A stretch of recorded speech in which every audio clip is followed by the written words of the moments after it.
is prevented from being extinguished so that the Lion of Judah would come. That's the point of the sermon. Huge things are at stake in the story of Joseph. It's not a little lesson only for how to cope with hard providences. It is that. It's wonderfully that. But oh, so much more. So let's go back to Abram and bring it up to Joseph. Abram has a son named Isaac. Isaac has a son named Jacob. Jacob has 12 sons who become the 12 patriarchs, or the heads of the 12 tribes of Israel. Joseph is one of those, and he has 2 dreams. Both of the dreams picture his 11 brothers bowing down to him, symbolically, stars and sheaves. In one of them, his mother and father are bowing down to him. And chapter 37, verse 8 says his brothers hated him for these dreams. And verse 11 says they were jealous of him. Hatred and jealousy often go together. And then the day came for them to vent their rage on this brother. His dad sends him out to see how they're doing in their shepherding, and they see him coming. And they say in verse 19 of Genesis 37, "Here comes this dreamer. Come now, let us kill him and throw him into one of the pits. And then we will say that a fierce animal has devoured him, and we will see what becomes of his dreams." Reuben, the oldest son, who's going to have to give an account for the boy, tries to save his life, and he partially succeeds. When he comes back, having thrown him in a pit, he finds no one in the pit. They've sold him into slavery to the Ishmaelites, the Midianites, and he's on his way to Egypt for the next 22 years before they ever see him again.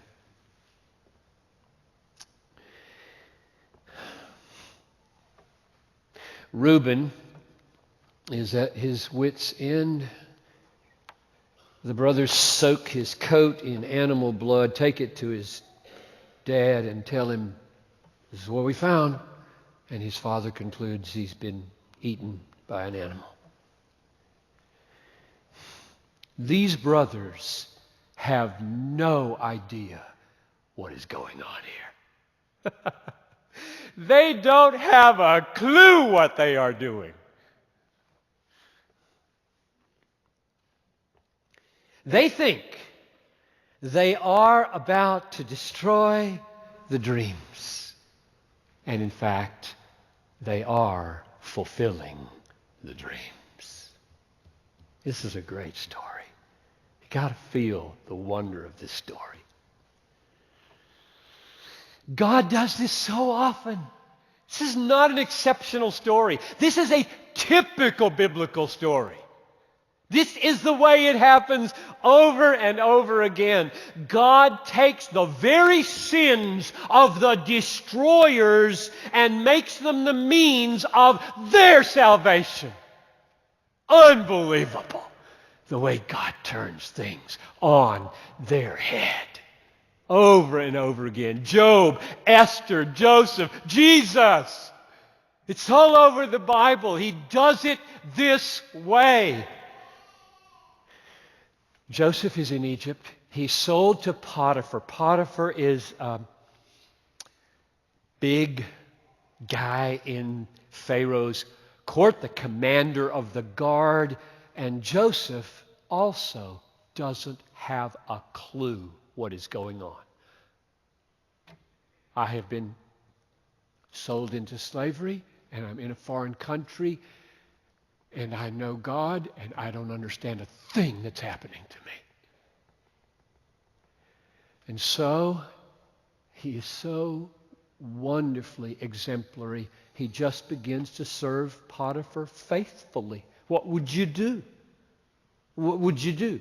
Sit down and grumble and grumble and grumble against God. That's not what Joseph did. He just said, here I am. I will be a faithful follower of my God, and I will serve Potiphar as well as I can. And he rises in Potiphar's trust. Potiphar puts his whole household in his charge. And you think that righteousness is being rewarded.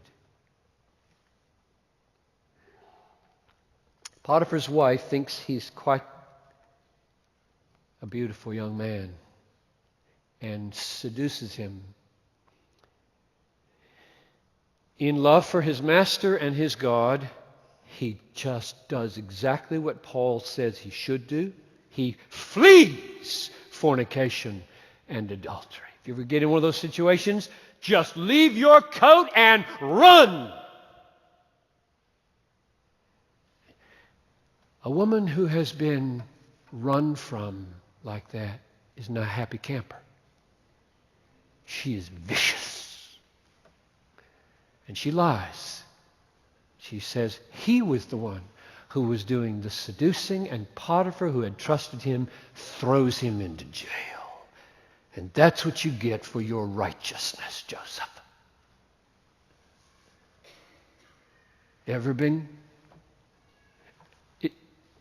Ever get the wrong thing for doing the right thing?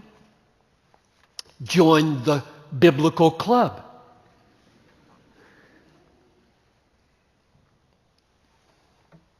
In prison, again, totally unaware of what's going on.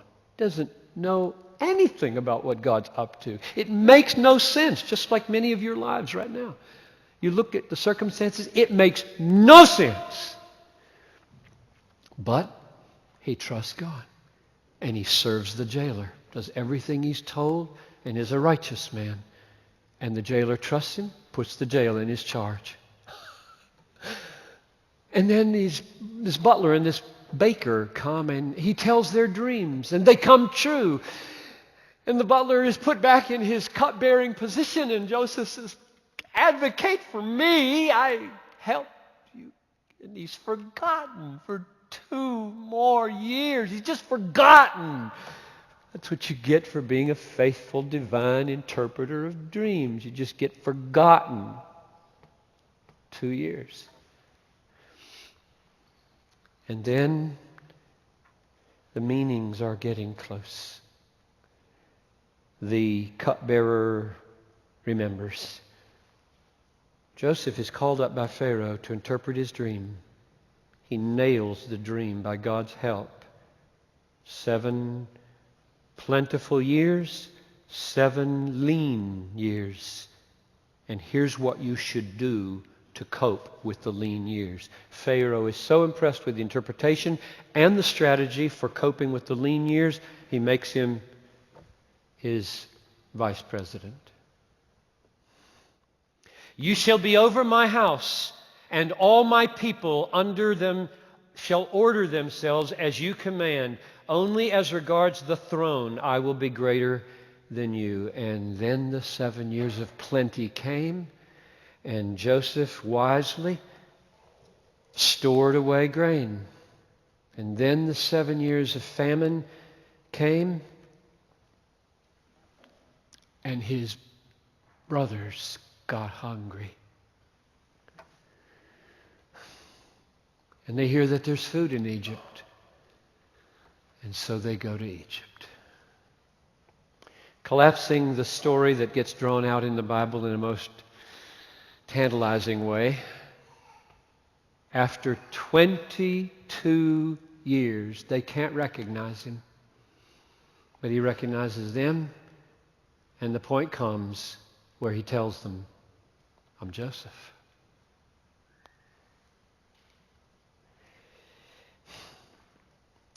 You sold me into slavery, and here I am, the vice president of Egypt, saving your life. And I do mean to save your life. They're stunned. And they're afraid. They tried to get rid of the dreamer and in getting rid of the dreamer, fulfill